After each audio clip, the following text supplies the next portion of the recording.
Our next guest recently visited the southern border along with the House Homeland Security Committee. Joining us now to discuss what she witnessed and to share her take on the ongoing border crisis is Florida Congresswoman Kat Cammack. Thank you so much for joining us. We appreciate it.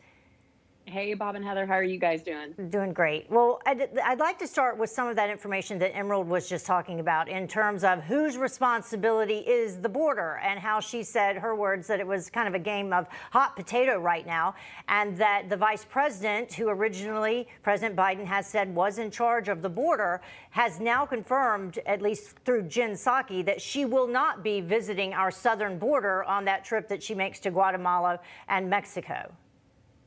You know, that's just so frustrating. As an American citizen, this is outrageous. That all this finger pointing is going on. Oh, it's this person's responsibility. It's that person's responsibility. The American people elected this administration to lead, so they need to step up and do just that. But this notion that Secretary Mayorkas is making progress and he's doing a great job, I was just there. In the past 2 weeks, I've been to the border twice.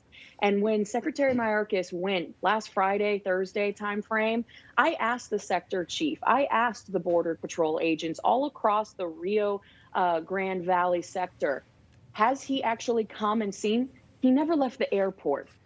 Let me repeat that. The DHS secretary, Secretary Mayorkas, he was too scared, too cowardly to actually face the agents that he is responsible for, and he refused to leave the airport in McAllen, Texas, never once stepped foot out on the border, never once in the field, and I am ashamed that he is our secretary. It is absolutely unconscionable what we are seeing down there, and just the thought that this is all finger-pointing games. The American people don't care about the finger pointing that's going on. We need this fixed now. It's time that somebody step up and lead and actually take responsibility, secure the borders, enforce the laws on the books, and get a workable policy back in place that was stripped when Biden erased all of the progress we had made under the Trump administration via executive order. Congresswoman, what did you see down on the border? Give us a feel for what it's like now.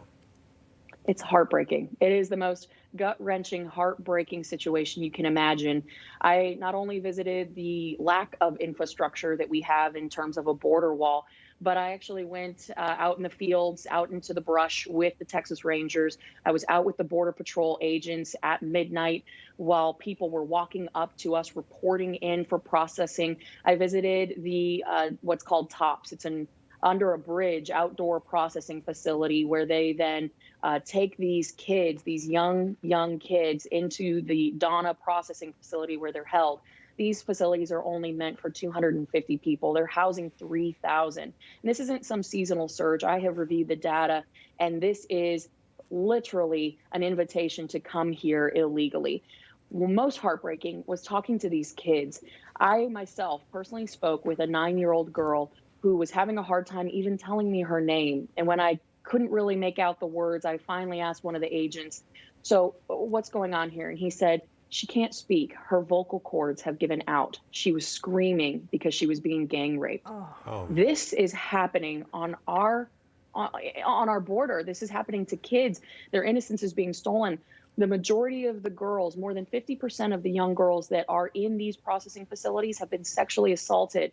When they go through their belongings that they've carried for 20, 30 days from Guatemala, Honduras, El Salvador, they're finding birth control belonging to 10-year-olds because parents are sending them on these journeys with these cartel members, knowing that their daughters are going to get raped. The cartels are making $15 million a day. This is unconscionable, what is happening on our southwest border. We need every single American to really stand up and pay attention and put pressure on this administration to finally lead and take responsibility for the crisis that they have created at the border via executive order. You know, Congresswoman, we were taking a look at some of the images of these facilities where all of these children are being held once they do get here, going through some of the things that you just mentioned that one little girl went through. Is there any type of treatment that they're then receiving once they get here, or are they just housed in these images that we've all seen? So that's where they're being housed. That little playpen that you just showed, I have stood there quite a bit in the past 2 weeks, talking to the kids, talking to the agents. We have National Guard that is actually keeping inventory of diapers.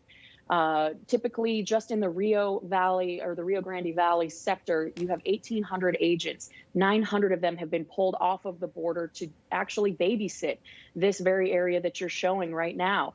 This is what is so broken. These kids, this is the first time they're seeing a doctor. When they're processed, they see contract medical personnel, and they're checked for lice, for scabies, and they get a temperature check. Not everybody gets a COVID check. If they're exhibiting symptoms, 2 Border Patrol agents have to actually then escort that individual to a local hospital. So at the end of the day, these kids are receiving a little bit of treatment and care, but we're completely maxed out on resources, on personnel. They just don't have it. And HHS is supposed to be taking responsibility for these kids from CBP, but that's just not happening in the 72-hour period that they have really set up by law. We have about I will 30 say, I'm sorry, go ahead. I know we're running out of time. I just got to say, though, when I was leaving McAllen, Texas to fly back to Washington, on my flight alone, I had 24 kids and 6 infants, all holding a manila envelope that said, "I do not speak English. Please help me find my plane." Once these kids get processed and HHS tries to locate some relative or somewhere in the United States they can go, they buy them plane tickets. And they just Can kind I of ask you disappear. something, Congresswoman? Where did those kids come from? You're saying you were on a plane with these kids with that envelope saying, I don't speak it. Who were those kids? Those were some of the kids that we had actually just picked up the night before in the field. I recognized a man and his son, Eber and Isais were their names. They were on my plane the very next day going from McAllen, Texas to Baltimore. And so why were they on the plane? Where were they supposed to end up eventually? So that's the question that nobody can answer. They get plane tickets purchased by different NGOs, Catholic charities, and they just kind of disappear with a notice to appear. And that's the unfortunate thing, is we have no way to track where these people are actually going. When I was in Houston, there was a young woman, 22 years old, from Honduras with a 2-year-old daughter. She came up to me. She was very confused. She didn't know where she was supposed to go to get her connecting flight. She was going to San Francisco. These are all things that they're very confused. The cartels have given them numbers of people to call and say, "Hey, tell them that your sister is in San Francisco." The person that HHS called was not that young woman's sister. It was just a member of the cartel pretending to be. And this is part of the payment, that $6,000 that every man, woman, and child has to pay the cartels to come to the United States. The system is broken, and we, the American government, are helping facilitate it. This is why every American should be outraged. There had been some discussion, and I'm not sure where it went, in reference to doing maybe some DNA testing to see if you could prove that these children were related to the people that they were being sent to. Is that being done? In some cases it is, where there's some red flags that pop up. I actually was there for one of these situations. There was a man who was picked up in the fields, and it was about midnight. The next day I was at the Donna processing facility, and the agents pulled me aside and said, yeah, during the interview process, there were a couple red flags. And so when we told him we were going to run a rapid DNA test on him and his daughter, he admitted that little girl was not his child. I have to give a shout out to Marionette Miller Meeks, my colleague from Iowa. She called it. We were standing there at that moment in time in the field when these migrants came up to us, and the little girl looked very uncomfortable, and she said, "I don't think that little girl belongs to that man." And lo and behold, that next morning in the Donna processing facility, we were told that little girl was not his daughter. So he got sent back. He was returned. But now that little girl, that 3-year-old little girl, is in the Donna processing facility all alone. And why did they arrive with kids that aren't theirs, which we're assuming some money exchanges hands, they show up with a minor? Yes. Why are they doing that? It's called child recycling. I call it trafficking, but the official term is recycling. The policy that has now been instituted by stripping the MPP, the Migrant Protection Protocol, that was the Trump answer to really stem the flow, it was stripped via executive order. Basically, we are now in a position where if you have a 6-year-old or younger and a single adult, they can come in and they will go through the processing and eventually be released with a notice to appear somewhere in the United States. If the child is over 7 years old, they are not allowed in. If the child is over 7, they typically come by themselves without an adult. So what you see are these children coming across with folks, they're 6 years old or younger, and they are paired up with an adult. They get through the processing, then they get flown back to their country of origin, be it Honduras, Guatemala, El Salvador, Nicaragua, and they then make that journey again. I'm talking 3-4-year-olds are making this harrowing journey, getting abused along the way, and then they get matched up with another adult that they are basically helping get across, pretending to be their child. The child is just a pawn in this scheme that the cartels are pushing.